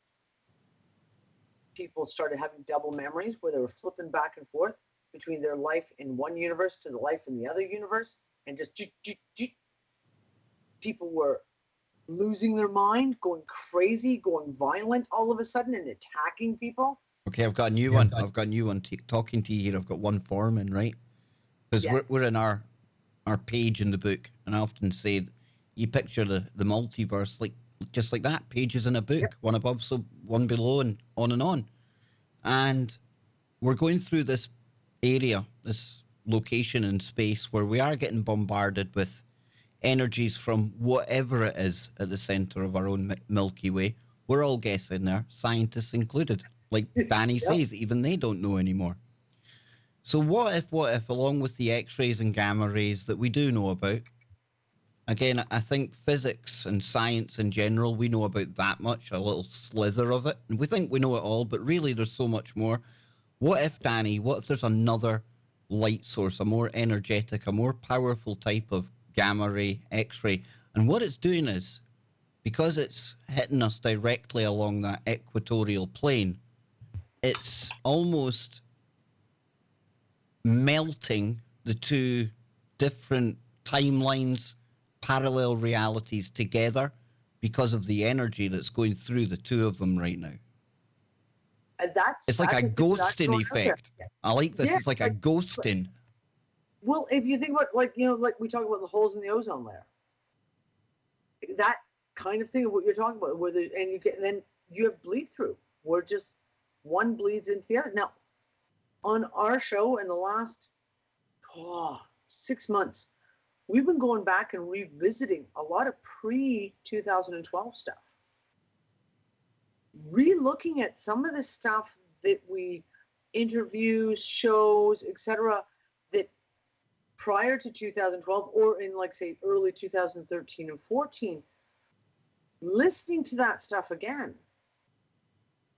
And all of a sudden, some of the things have got a huge more meaning. So one of the things we looked at is, of course, we're looking at the ET, UFOs, things like Skinwalker Ranch. We went through and we really re-looked at the idea of the fact that there are areas on the planet where the walls between, the veil between these worlds is so thin. Now, if you take natural, and I think we can probably, and I'm sure Kev will agree with me, the ancient peoples, the Aborigines, the First Nations, they all have stories about portals. Yep. They all have stories about how the shaman could go from one place to another place. So if you have a very thin membrane, and then all of a sudden it's getting blasted, like you're saying, with all of these energies that we may not even know what they are. I think it's safe to say we don't have any clue. And if they know, the quintessential, if they know, they're not telling us. Exactly. And that's a whole other, we're not even going to get, no time to even get in there. But when you start looking back, if you take a review, we went back and we looked at, for example, we watched the last half of Bill Wood's interview on Project Camelot, the very first one that he did. The last 40 minutes of that, and listen to the shit he talked about. And then all of a sudden you go, holy crap. He's talking about right now. Like the effects that he talked about. For me, we went back and listened to Dan Burrich, 2007. And some of the stuff that he talked about. And one of the things he said in 2007, he was talking about Project Looking Glass. And one of the things he said was, okay, Project Looking Glass has been put away. It's not being used anymore. And then Kerry Cassidy asked him a question. I can't remember what the question was. And he turned around and he said, he said very cryptically, I think they'll probably unpack it again. 2015, 16, 17. Yeah, they'll be unpacking and pulling it back out then. And you sit there and go, okay, now looking at everything that we know, everything in hindsight that we've seen come on since 2015, 16, 17. And not only that, Dani. 2007 made that comment. And think about this as well. Looking Glass again. Think of the programming we've had between then and now. We've had Fringe, Multiverse. We've had, in recent times, Stranger Things, massive show. Openly talking about these other dimensions that are coming into our own reality. So there's something weird going on at this time. Now, I don't know where it ends. I don't know where it finishes. But I only expect things from this point to get weirder, if that's even possible. I wouldn't have thought so. I keep thinking, like over and I keep catching myself thinking, it can't get any stranger than this. It can't the physical anomalies that we're feeling. Like I said, like the dizziness people are talking about, like where all of a sudden the world just goes sideways and you're just like, oh, whoa, wait, whoa, what's going on? It's become daily. It's like you said, it's become normalized. Yep. It literally, like in our group anyways, it's like literally, I was walking the dog, almost fell over because the whole world tipped sideways. And I just sat down for a moment, and took a moment, and then, okay, up I got again. Or things that people are seeing, people are hearing, the tones, the various rays and light intensity that people are seeing now. But it's become so normal that you go about your day and ignoring it. It's become just the average for myself. And I won't get into the woo-woo stuff right now because, again, that's another whole 2-hour show. The stuff that I experience daily, you just keep, you don't even falter. You just keep going on, washing dishes, teaching the kids, doing whatever it is that you're doing. And time is different. I'm sorry, but time, the way it passes, the way we perceive it, it's changing. And I know people say, Kev, it's because you're getting older. It's not that. It's not, because days now, they just fly by. And before we know it, here we are now. It's almost Christmas again. I actually made a meme about that back in July, and then I remade it again in October, going, hey, it's Spooktober time. I don't even know where August went to. I guess I better start my Christmas shopping. Happy New Year, everyone. Because that's how it feels. Yep. The year's gone insane.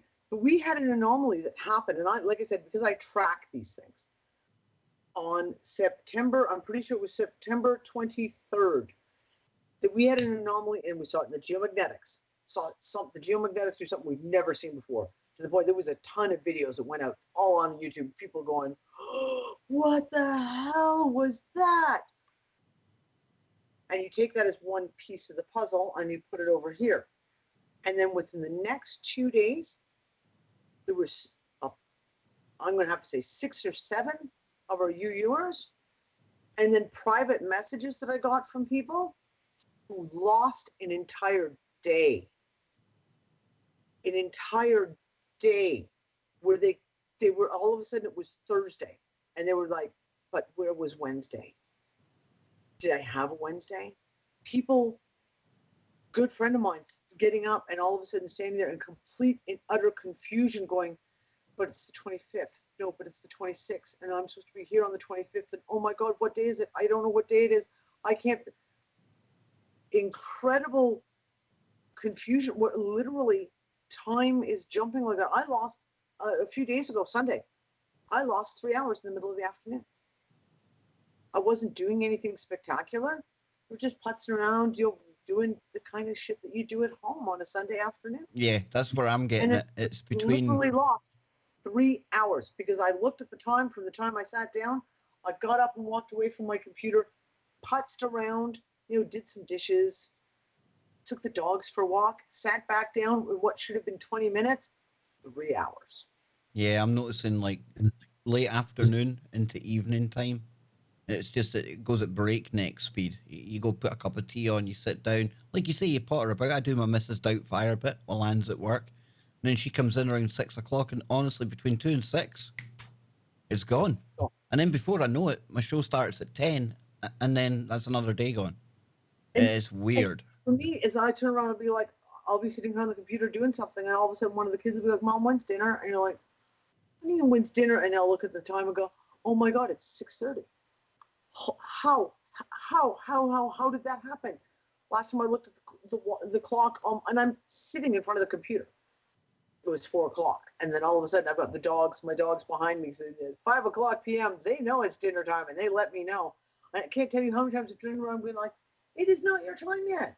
Go lie down, and then turn and look and go, holy shit, it's 5 o'clock. As long as it doesn't get to the point where we wake up in the morning, turn over in bed, and our partners don't. Is somebody new there? Your partner's new, or they don't recognize you. Whoa.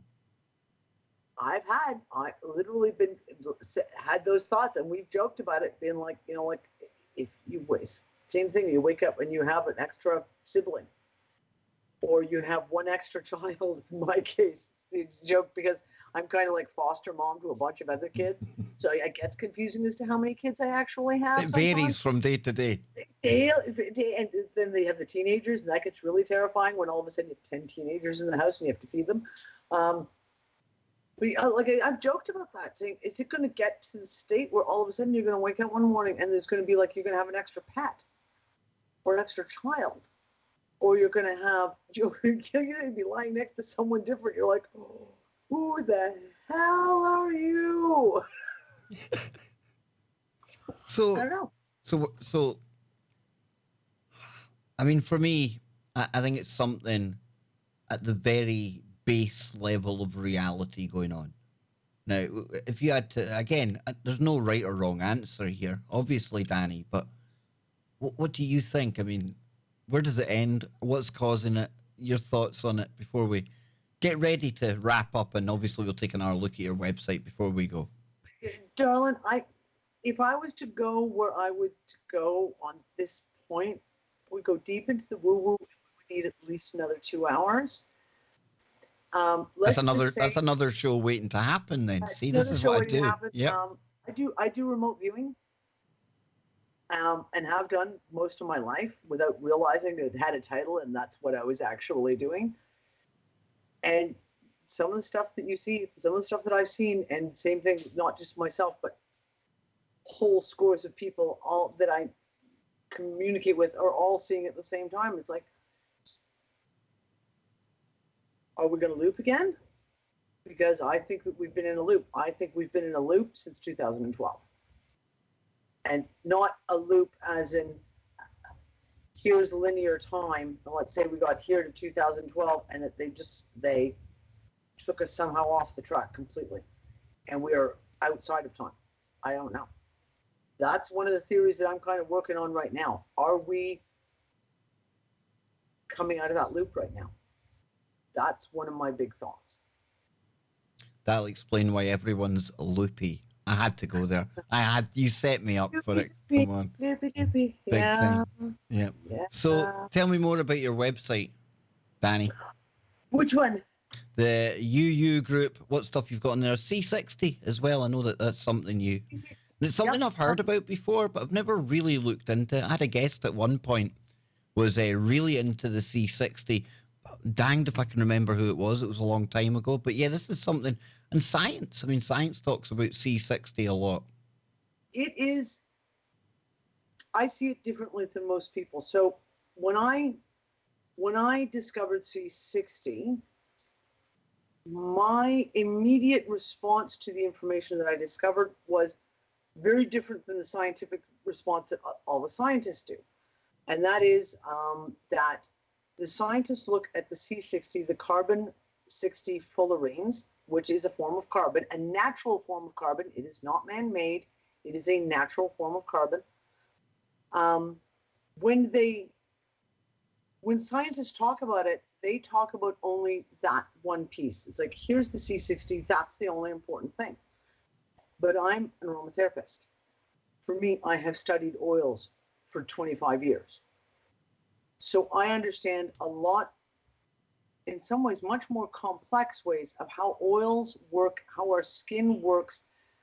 Our skin is our largest organ of the body, and everything you apply to your skin goes throughout your entire blood system. It goes to your organs, your brain, etc., which is why I tell people, don't use sunscreen. You don't want to use sunscreen. It is toxic. When I saw C60, I realized that it was the delivery system that I was looking for.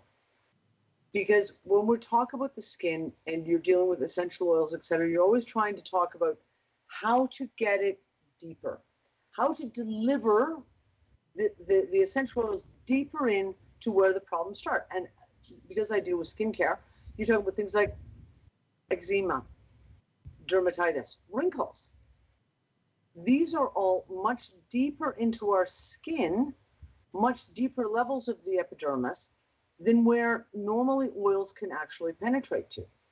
And when I discovered C60 and the way it encapsulates into the oils, I realized that's the delivery system. And I work very closely with a friend of mine who's a chemist in Australia. And he's been dealing with C60 for 10 years. And he's done a lot of heavy research. He's one of the people who's been behind the scenes doing a lot of research. And when I realized what this was going to enable us to do, one of the biggest problems I saw was that a lot of companies were mixing C60 with anything because they didn't consider the oil a factor. But you have to understand, C60 goes right into your cells, goes right through the cellular membrane, and whatever it is bonded with or emulsified, if you will, suspended in, it takes that with it. So if you are mixing C60, for example, into sunflower oil, really crap quality oil, you are delivering those oils into your cells. And this is fundamentally like a huge thing for me, as when you're talking about something like this that penetrates so far, we need to know that what we are delivering the C60 with is absolutely pure. So for me, all my oils, my C60 is in argan oil, pure argan oil that I get from Morocco because I lived in Morocco. We buy all our oil directly from the Berber tribes. Black seed oil and hemp seed oil. All organic, all that I know for a fact I have tested. It is 100% pure and untainted. So if you take C60 and you go, okay, C60 has got all these health benefits. It does this, it does this. Antioxidant, one of the best antioxidants out there. Well, as a matter of fact, I would say it is the ultimate antioxidant. It is showing huge promise in treating diabetes, treating cancers, like I said, ionizing radiation, no problem. Now you mix it with black seed oil, which is also an antioxidant, which also combats cancer, which also combats diabetes, which also is got really, really good results against ionizing radiation. Now you mix the two together and you have a hugely impactful way of treating a lot of disabilities. And that's what I work one-to-one with a lot of my clients who are dealing with serious health Dani, issues. we're out of time. We need to do this all again, my good friend. We do. Thank you so much. This has been a blast. Folks, I'll be live after the break with Joe Joseph on tfrlive.com and here on YouTube. The link is in the chat. Wherever you are, make it TFR. And remember, go and check Dani out, because if you love KBS, you're going to love her. We're out of time on TFR, so I'll hang up there, Dani. I had an absolute blast. Brilliant. That was awesome. I loved it, yes. And I'm We're going to have... going to have to do quite a few more of these. Oh, big time, big time. I'm Yeah. glad we've done this first one now. Now we can hook up more often. And thank your family for, letting me steal you away for 2 hours first up. And keep doing what you do. And I'm glad to see that our two groups of people, our two tribes came together and everything worked out well. So I'm going to have to be really rude and hang up and get going from this stream onto the next one. But thank you so much. I'm going to send you some messages on Messenger now, so you can read them when you get off the show. Awesome. Thank you so much, Dani. I hope you enjoyed this. I did. It was awesome fun, dude. Excellent. Folks, the link's in the description. Go to the channel. I'll be live in 2 minutes with Joe. And again, remember to check out all of Dani's websites, the group over on Facebook. I'll put the links in the description later on. But thank you so much. Okay. Bye, guys. We are out of here. There we go.